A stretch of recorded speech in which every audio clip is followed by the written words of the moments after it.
Hello, my name is Kazima Midiji, the Director of Community Relations at San Diego Gas and Electric, and also one of 4,600 employees who work at SDG&E regionally. As the cost of living continues to rise here in our region, many families are challenged with providing for their own basic needs to thrive within our communities. That's why SDG&E is investing $10 million in shareholder funding through our Community Assistance Fund to help provide transformational level grants to our local nonprofits and expand their essential services to those who need it the most. Our grants will provide tangible, on-the-ground support such as food pantries and emergency rental assistance for those at risk of food insecurity and homelessness. At SDG&E, our values to do the right thing, champion people, and shape the future governs everything that we do. Together, we can create a stronger, healthier community where everyone thrives.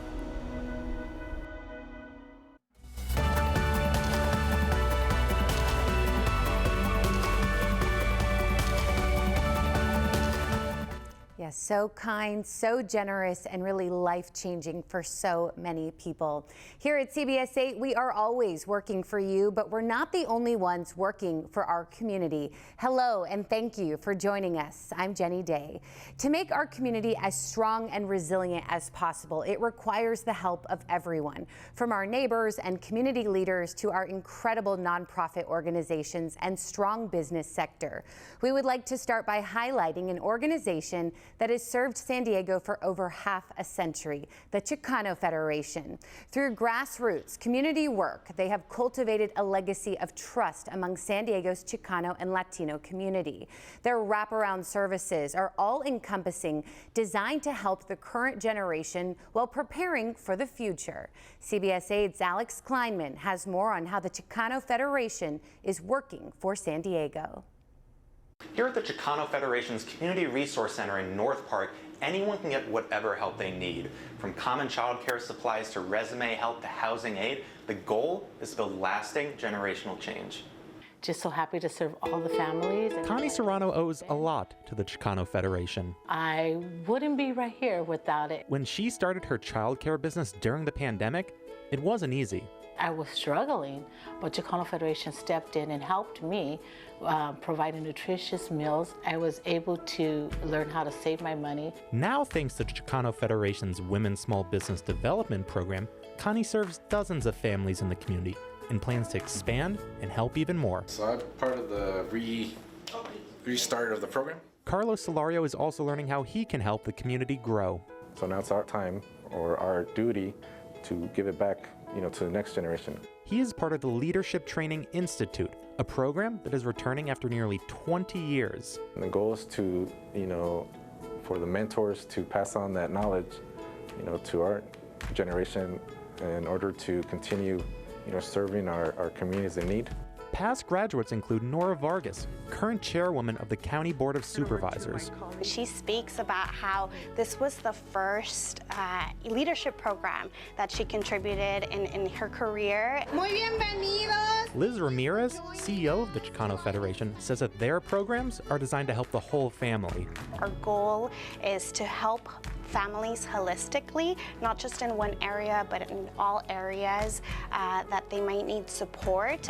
Last year, they gave out more than 5 million meals, provided affordable housing to 655 people, and served over 1,000 people in their new Community Resource Center. The Federation is still working with the community to spread the word about all the services they offer.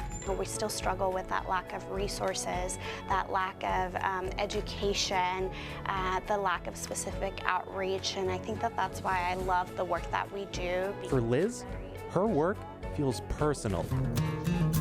She grew up in the Imperial Valley, a first-generation immigrant and college graduate trying to carve out her own path. Every time I connect with the families we serve, I feel like I'm helping my own family. That's why they're bringing back their leadership program, because San Diego's Chicano community feels like one big family.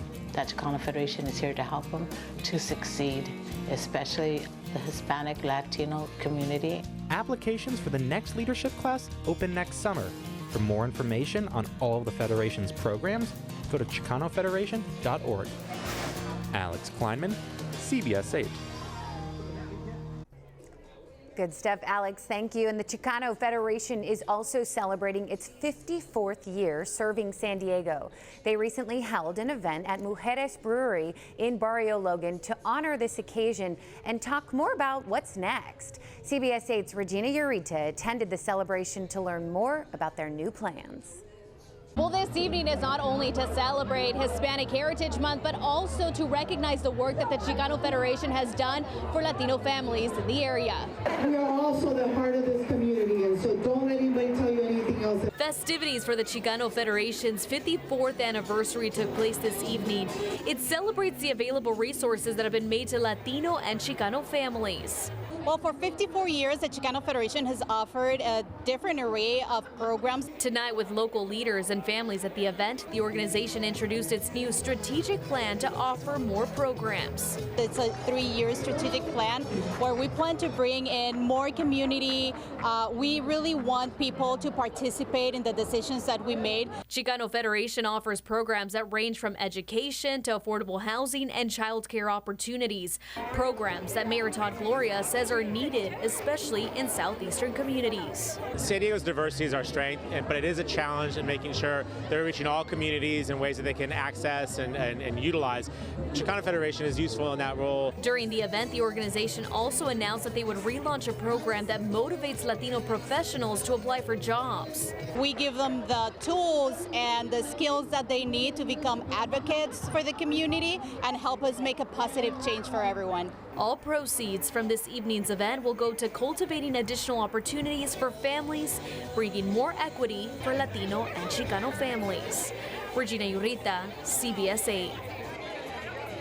Regina, thank you. And there are countless other organizations working across generations to build lasting change here in San Diego. For more than 100 years, the Legal Aid Society of San Diego has been pushing for justice for all. Laura Ann Fernia, director of the San Diego Eviction Prevention and Collaborative, recently sat down with CBS 8's Heather Myers to explain more about their mission. Laura Ann, thank you so much for coming in and joining us here on The Floor. We appreciate your time. You're welcome. For people that are not sure what the Legal Aid Society is and what it does here in San Diego, fill in the blanks a little bit. Sure.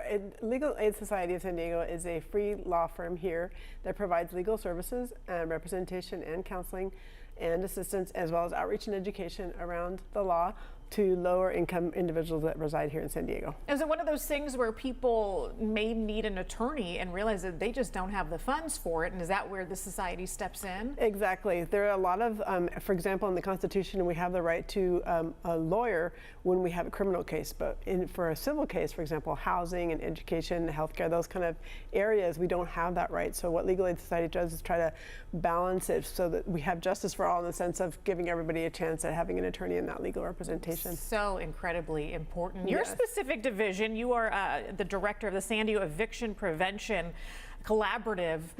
Did that really come into play during the pandemic? We heard a lot about renters' rights and the eviction process, especially during that time. It really did, because so many people were out of a job. They couldn't work because of the pandemic, and all of a sudden they couldn't pay their rent. What are they going to do? So my idea was, and this was at a former job, is to pull together the resources that did exist, and legal aid's the biggest one, and to help those prevent some of those evictions if possible, and also to get the word out about those moratoriums that happened during the pandemic where people were told, no, you can't be evicted right now. So people needed to know there were some protections. There were things that were different that we wanted to get out to everybody. Well, thank you for providing that clarity to our community. Sure.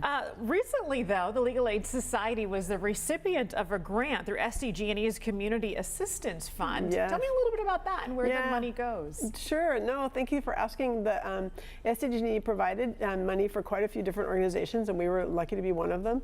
And the idea of this money is what we call flex funding. And so flex funding was when people have specific financial needs that are really going to help them thrive and do better. For example, they might not have enough money for rent. They might not have enough money to pay their utilities or to pay for groceries or even a medical emergency. So what Legal Aid does is use us for our wraparound case management services, and that money is extremely important, extremely vital to help people, lower income people, be able to get on their feet again and sustain their families. Okay, so that's people always ask, well, where does the money get spent? And that was a great answer. We appreciate the clarity on that. For people who need help but maybe they need hope and they need the resources. Yeah. Where do they start as far as accessing the Legal Aid Society? Well, the website is lassd.org, so Legal Aid Society of San Diego.org. The phone number I think will be up on the screen, but basically they can call in. Sometimes it is difficult to get through because we served over 21,000 households last year. We had thousands more that we reached through clinics and through case management and through other services. And basically it's a lot of people that need legal aid. We've been around for more than 100 years serving San Diego, and we are the biggest. So we want to help everyone. So we always say, please keep trying. We have increased our intake, we've increased our receptionists, we've increased everything to try to meet the needs. So please, that's what I want to tell people, is to just keep trying. We really do want to help. Be persistent, and that will pay off. Exactly. Yes. Well, Laura and Fernie, we do appreciate your time. Thank you, and thank you for representing the Legal Aid Society of San Diego. I want to pass along some information because perhaps if you know somebody or even yourself is looking for these resources, go right to their website. It's at the bottom of your screen, and that's lassd.org. Laura Ann, thanks. Thank you so much. Sincerely thankful for what they're doing. Well, we would now like to turn our attention to another local nonprofit working for our community. I recently had the chance to visit the Terry Campus of Life. One of their newest baristas shared how his job is really an empowering experience. And how many sets of silverware would you like? 4 of us. 4 of us. Busy day for William Ranzelin at the Common Grounds Coffee Bar. What up, y'all? That'll do it. Okay. At the Terry Campus of Life, his skills get to shine. That'll be $13.55.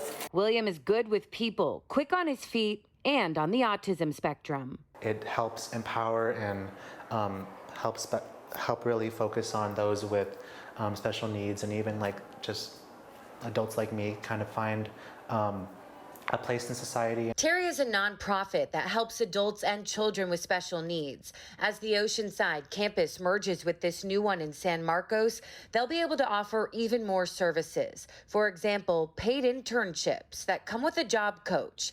Terry's staff say about 80% of those classified as neurodiverse don't have a job, and half would like one. We have openings right now in culinary, barista, equestrian, organic farming.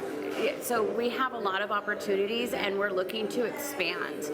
We want to also see if there's other businesses in the community who want to have interns work there. The sprawling property in the Twin Oaks Valley features all of that right here. There will soon be 20 programs on these 20 acres, including group homes, fitness classes, a performing arts center, and a school designed for each individual student.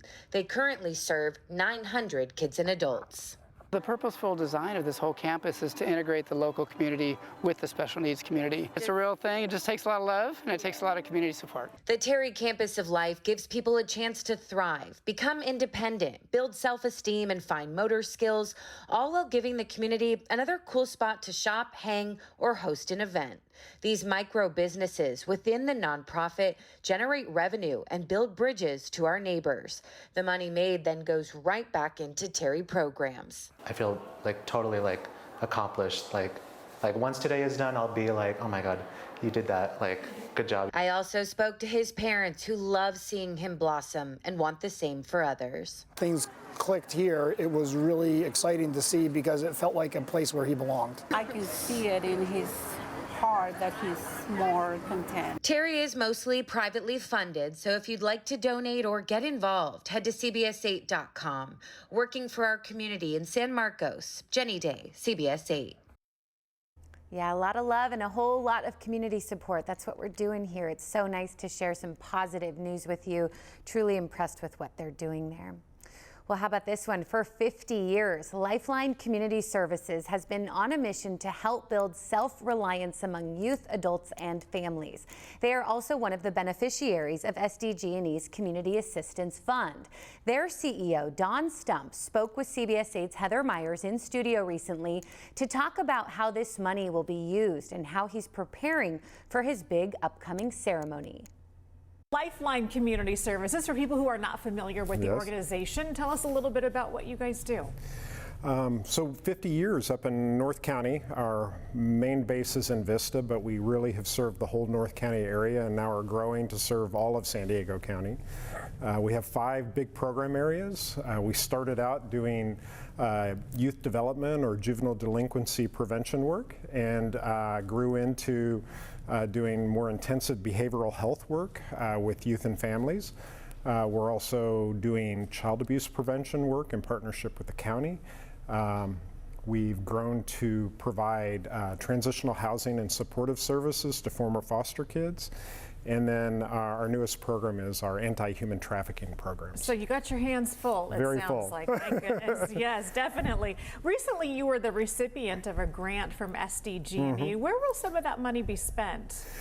Well, one of the things that we learned during the pandemic was an organization where we, really address sort of behavioral health, clinical issues, child abuse, trafficking. A common theme that runs through all that is really economic instability. And many of the families that we work with, it's a risk factor. So SDG&E offered an opportunity to get funds to do 2 things that'll really help with economic instability, which is rental assistance and food assistance. And we're already off and running, providing lots of food assistance and applications in for the rental assistance. Good, and I know that there's a lot of folks all over this county that could use some help in certainly both of those categories. Now, Donna, I understand you recently announced your retirement after 16 years with the organization. You're finishing out the end of this year, but congratulations to you. Yeah. I know that there's a party on the horizon to mark that plus the 50th anniversary. So what's next for you? Well, the last 16 years with Lifeline has been sort of a dream come true. I have done a whole career in nonprofits, started out as a clinician, counselor, working with youth, working with court-referred adults and youth, and have just sort of grown up through nonprofits. So to land at the leadership role of a nonprofit that really does everything that my heart wishes is exciting, and I'm kind of at that point where I'm stepping away and I'm like, I don't know what else I would have done differently. I don't know what more I would have done. That's a good way to leave the position. Before we run out of time here, we only have about 20 more seconds, but do you remember a specific person along the way, especially here at the Lifeline Community Services, that you helped, that you really realized what a difference this organization makes?